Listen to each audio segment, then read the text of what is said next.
महागठबंधन की नई social engineering Lok Sabha चुनाव में दिख चुकी है झलक। एनडीए के पास आरजेडी के दांव की काट नहीं।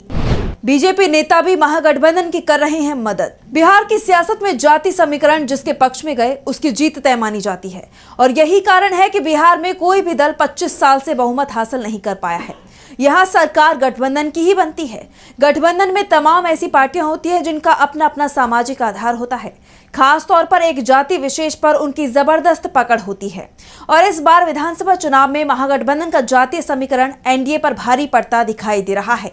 एनडीए का कोर वोटर अब महागठबंधन की तरफ झुकता दिख रहा है और इसके लिए तेजस्वी यादव ने बड़ा दांव भी चला है। तो महागठबंधन की मदद बीजेपी के नेताओं की तरफ से भी की जा रही है।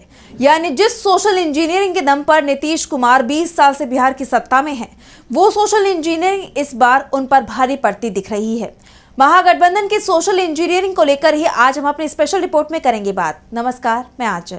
बिहार में 15 साल यानी 1990 से लेकर 2005 तक लालू और राबड़ी का शासन रहा। 15 सालों में जब भी चुनाव हुए तो परिणाम लालू यादव के मन मुताबिक आए।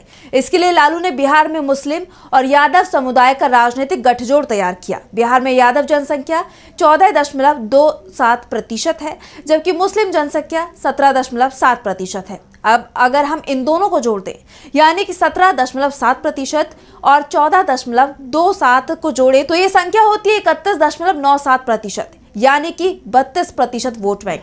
इस वोट बैंक के सहारे 15 साल तक लालू और राबड़ी देवी की सरकार बिहार में रही। इसे हटाने के लिए बीजेपी ने नया सामाजिक समीकरण तैयार किया, क्योंकि जब तक बीजेपी अकेले लालू यादव से टक्कर लेने की कोशिश करती रही उसे पूरी तरह से हार मिलती रही। लेकिन फिर गैर यादव और ओबीसी समाज को जोड़ा गया। इसके लिए नीतीश कुमार को बीजेपी ने अपने पाले में किया। नीतीश कुमार को कोयरी और कुर्मी समुदाय का समर्थन था, जबकि बीजेपी को सवर्ण जातियों का साथ था और ये सामाजिक आधार करीब 23% तक पहुंच गया। बाद में कुछ और पिछड़ी जातियां इसमें शामिल हो गई और जब 2005 में बिहार में विधानसभा चुनाव हुए तो एनडीए की सोशल इंजीनियरिंग आरजेडी पर भारी पड़ गई। लेकिन अब आरजेडी ने इसका तोड़ तलाश लिया है। एनडीए के पाले से कोयरी समाज को महागठबंधन के पाले में लाने का प्लान तैयार हो गया है। इसकी शुरुआत तो 2024 के लोकसभा चुनाव से ही हो गई थी, जब बिहार में कोयरी समाज के बड़े नेता उपेंद्र कुशवाहा, जो एनडीए में शामिल हैं, बीजेपी की तरफ से उनकी पार्टी को काराकाट की सीट दी गई, जहां ये कुशवाहा खुद चुनाव लड़े। लेकिन बीजेपी ने कुशवाहा को हराने के लिए पवन सिंह को निर्दलीय चुनाव लड़ा दिया, जिसके चलते कुशवाहा चुनाव हार गए। जीते पवन सिंह भी नहीं, बल्कि ये सीट सीपीआईएमएल के खाते में चली गई। लेकिन जिस तरह से उपेंद्र कुशवाहा को बीजेपी ने लोकसभा चुनाव में धोखा दिया था, उसका असर मगध और शाहाबाद रीजन में दिखाई दिया। 2024 के लोकसभा चुनाव में शाहाबाद रीजन की सभी 4 सीटें एनडीए हार गया, जबकि 2019 में एनडीए ने चारों सीटें जीती थी। बात 2024 के लोकसभा चुनाव के नतीजों की करें तो शाहाबाद रीजन में 4 लोकसभा सीट हैं, आरा, काराकाट, बक्सर और सासाराम। बात नतीजे की करें तो आरा लोकसभा सीट पर केंद्रीय मंत्री और भाजपा नेता राजकुमार सिंह को सीपीआईएमएल के सुदामा प्रसाद ने हराया। वहीं काराकाट लोकसभा सीट पर सीपीआईएमएल के राजाराम ने उपेंद्र कुशवाहा को चुनाव में शिकस्त दी। कुशवाहा तीसरे नंबर पर आए, निर्दलीय पवन सिंह दूसरे नंबर पर थे। बक्सर सीट पर आरजेडी के सुधाकर सिंह ने बीजेपी के उम्मीदवार मिथिलेश तिवारी को हराया। ये सीट बीजेपी का मजबूत गढ़ मानी जाती थी। वहीं सासाराम लोकसभा सीट पर बीजेपी के सिवेश राम कांग्रेस के मनोज राम से चुनाव हार गए। शाहाबाद रीजन की बात करें तो इस रीजन में कोयरी समाज का दबदबा है, तो राजपूत मतदाताओं की भी अच्छी संख्या है। भूमिहार समुदाय के भी काफी वोट हैं और ये एनडीए का वोट माना जाता है, इसलिए शाहाबाद रीजन में एनडीए का दबदबा भी रहता था।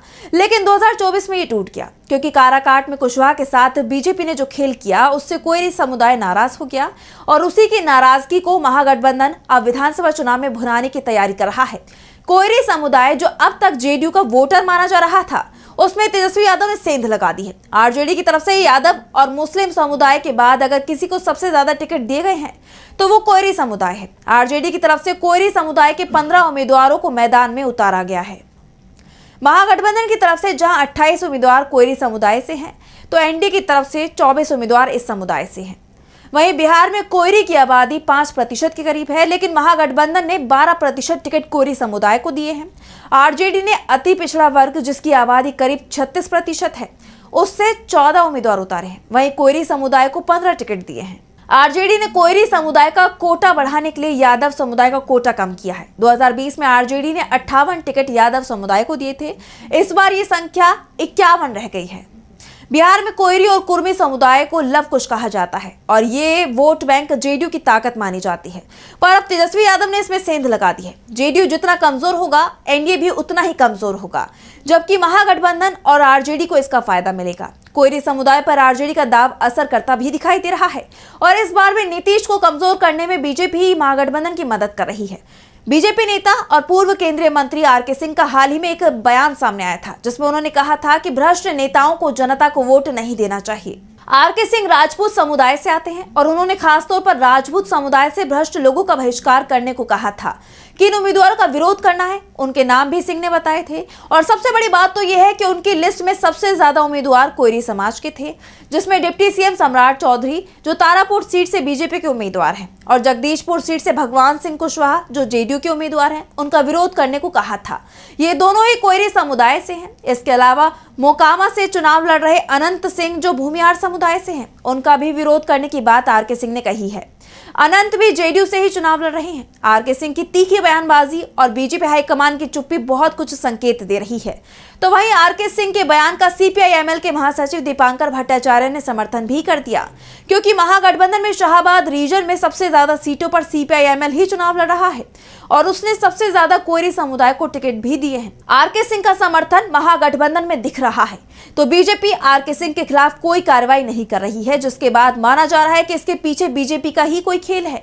वो नीतीश को बेहद कमजोर करने की साजिश कर रही है। आरके सिंह के बयान का असर भोजपुर और शाहाबाद रीजन की 71 सीटों पर दिखने भी लगा है। कोयरी और भूमिहार दोनों के अंदर नाराजगी दिखाई दे रही है और इसके बाद ये कहा जा रहा है कि अगर बीजेपी ने डैमेज कंट्रोल नहीं किया तो लोकसभा चुनाव से भी बड़ा नुकसान उसे विधानसभा चुनाव में उठाना होगा, क्योंकि इस रीजन में धार्मिक ध्रुवीकरण नहीं होता, जाति समीकरण ही जीत तय करते हैं और सिंह के बयान से एनडीए का ही वोट बैंक बिखर रहा है। ऊपर से बीजेपी की चुप्पी एनडीए की मुसीबत को और बढ़ा रही है। कोयरी और भूमिहार समुदाय की तरफ से बीजेपी हाईकमान से सवाल भी किया जा रहा है कि आरके सिंह पर कार्रवाई क्यों नहीं हो रही है।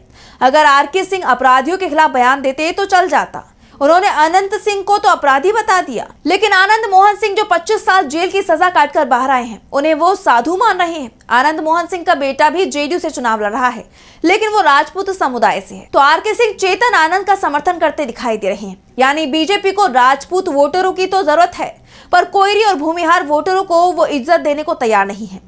इसलिए बीजेपी नेता कोयरी और भूमिहार समुदाय के उम्मीदवारों का विरोध करने की बात कह रहे हैं।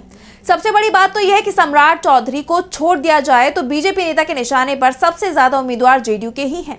जेडीयू के वोट बैंक को निशाना बनाया जा रहा है, जिससे कोयरी समुदाय भड़का हुआ है और उसे अपने पाले में करने की कोशिश महागठबंधन की तरफ से की गई है और यही कारण है कि आबादी की तुलना में 2.5 गुना ज्यादा सीट कोयरी समुदाय को दी गई है।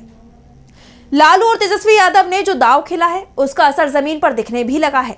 एनडीए का वोट बैंक बिखरता दिखाई दे रहा है। बिहार में ओबीसी आबादी में यादव समुदाय के बाद कोयरी समुदाय की सबसे बड़ी हिस्सेदारी है। वो इस बार महागठबंधन के पाले में आती दिख रही है।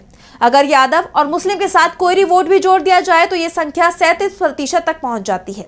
ऐसे में एनडीए के लिए चुनाव में करने को कुछ भी नहीं रह जाएगा। अब सभी की नजरें इसी बात पर टिकी है कि एनडीए तेजस्वी के इस दाव से कैसे निकल पाएगा। तो फिलहाल के लिए हमारी स्पेशल रिपोर्ट में इतना ही। वीडियो